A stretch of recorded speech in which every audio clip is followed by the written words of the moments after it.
Okay, we're going to be looking now at how much and why weapons changed between 1500 and 1700.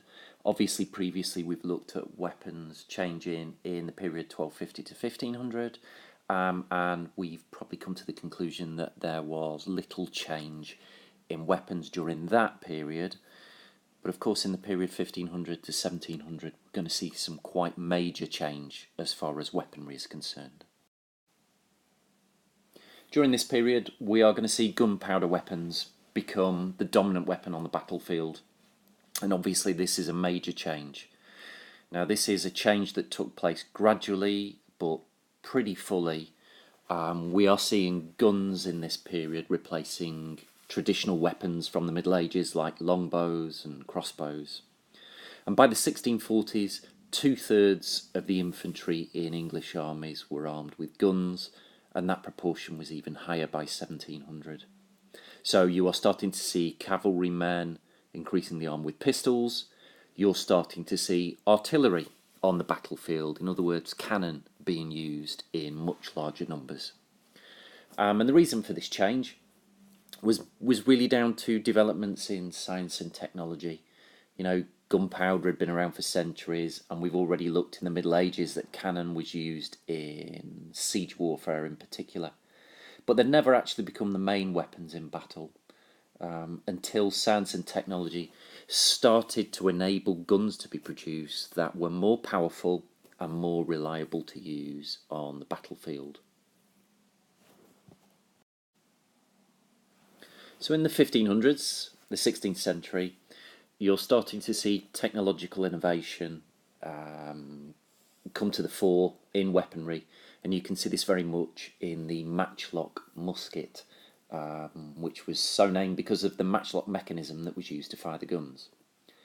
And the matchlock musket had a number of key advantages over early handguns. Of course, early handguns had existed before the matchlock musket came along, but they weren't very reliable and they were pretty dangerous. Until, of course, the matchlock musket came along. Now, we're not saying that this was as accurate as the longbow, and obviously it had a much slower rate of fire, but it did have certain advantages, which meant that we're seeing a big change in weaponry here, because the matchlock musket, the gun, is replacing the longbow. And the reasons why are largely down to its advantages.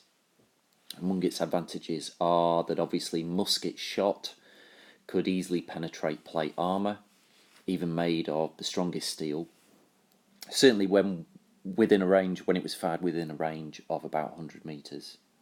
As well as that, muskets only required basic training to operate. You could train somebody in about a fortnight, whereas the longbow, of course, took many, many years to perfect. As well as that also, musket shots, even when they weren't fatal to a combatant, they were usually pretty debilitating, certainly more so than an arrow or a wound. They could cause a lot of damage. As well as that also, you can probably see from this presentation that the matchlock musket could be further developed and further innovations and improvements could be made to the mechanism in this weapon, which could not be done really to things like longbows. Longbows had reached sort of the end of their technology. So further technological advances and the potential of muskets are other reasons why the musket had advantages that eventually led to it replacing the longbow as a weapon on the battlefield in the 16th century. Now you can familiarise yourself with how muskets work. There is a diagram on page 35 of your textbook which shows you round the early muskets, the matchlock muskets. So for example, the muzzle, the way that round-lead shot was loaded into the muzzle of the gun with a ramrod, the serpentine, which is the piece of smouldering string that you would use to light the mechanism, the pan, which will be primed with finely ground gunpowder, and also the trigger itself, that the mechanism that moves things along. So please have a look at that diagram on page 35 of your textbook and just get to know this weapon really. We have said previously that it had some advantages, but the matchlock musket did have some disadvantages too, quite a few actually. Firstly, it was difficult to keep alight in wet or damp weather. The smouldering cord, that is, the serpentine as it's called. As well as that, also the gun would often fail to fire, wasn't particularly accurate. Its range was only around 100 metres, which is much shorter than the longbows. And of course there's the problem of reloading. Reloading time was lengthy. The barrel had to be regularly cleaned, and you had to place the lead shot in the muzzle and push it down with the ramrod. And as a result of which, typically only one shot every 2 or 3 minutes was possible, so the rate of fire was pretty limited with the matchlock musket. There were some developments, however. By the time you get into the 17th century, into the 1610s, you have a new type of mechanism, the flintlock mechanism. So the matchlock musket becomes the flintlock musket. You can see the diagram of one on the screen in front of you. And the flintlock mechanism just is another way of creating a spark that's needed to ignite the gunpowder. And this is done by a piece of flint striking against steel when the trigger was pulled. Flintlock muskets, quicker, less dangerous than matchlocks, slightly more reliable than matchlocks, but of course there is a cost. They were quite expensive, and therefore by the time you get to the 1630s, only the most important troops really were armed with flintlock muskets. It still tended to be the matchlock muskets that were used on the battlefield in the early part of the 17th century. So you can see how technology and science developed better muskets during this period and made it the choice on a battlefield ahead of the longbow, in spite, of course, of the disadvantages that muskets still had. There are other weapons developing during this period, but not widely used. For example, pistols were starting to be seen on the battlefield. Probably flintlock pistols from around the 1610s, a bit more reliable than some of the early pistols that were used.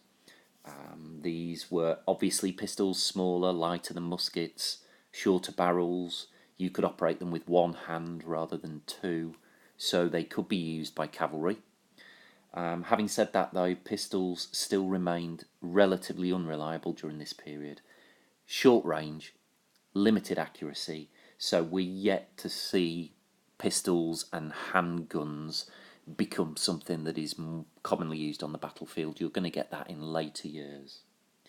Also during this period there are developments with the cannon. We've seen that they've been used before, but once again there are technological advances during this period. England's cast iron industry had grown from the 1500s, and therefore there were methods to manufacture cannons on a larger scale. There was some innovation in design as well, making them better. And you are starting to see the development of lighter weight cannon, or field guns as they were called. And these could be more easily transported by horses, and therefore they were becoming more useful on the battlefield.